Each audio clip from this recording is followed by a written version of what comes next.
want to make a comment on basically isolating certain parts of the run to where you can work on your motor skills.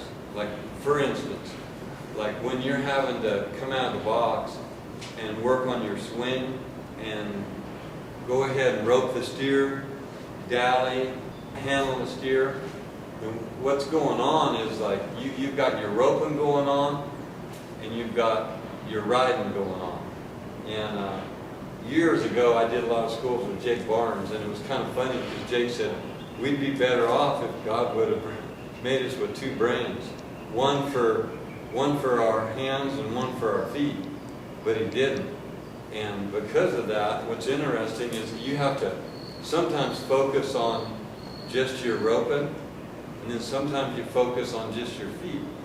And then the way to do this, and a lot of people don't like doing it, and I can just tell you from a coach or a teacher's point of view in helping people all over the country, one of the best things you can do on your motor skills with your legs is put the rope on the chute, or like on the sled, your roping sled, put it on to where you don't have to, you can focus completely on just your hands and feet and what you're doing with your horse, where you don't have to think about, you're not tempted to think about your swing or your delivery, but only what you're doing with your feet.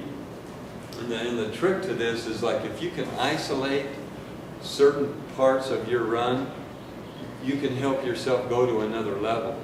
And we've gotten to the point, I think, in teaching roping nowadays to where guys like me got to do a better job of teaching to help people get to that next level. And I think without understanding motor skills, how to understand how to change your focus from your roping to your riding, we're just going to stay on this plateau and not get much better. And I think sometimes we naturally learn to do that. I kind of fell into it naturally, learned how to kind of isolate my roping from my riding and so forth. But I'd like to be able to, with our training program, teach you how to do that.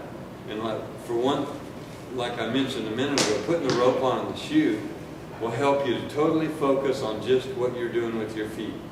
And for instance, you put the rope on the sled or the steer, you come out and you basically get your horse in position, and as you're riding in position, what are you having to do to get your horse to get up in that spot and get him collected and gathered up and moving the same speed as that steer? You're focusing on keeping your spacing good, staying in lane 2, staying the right distance back. And so you're having to disengage your legs instead of pushing him too close, where you're pushing and pulling all the time. We get in position and we leave the horse alone. If he'll stay in position without any pushing or pulling, then you've got to register that, because a lot of people will just get so much a habit of kicking that they'll kick their horse too close, and then that's why they're having to pull him back all the time.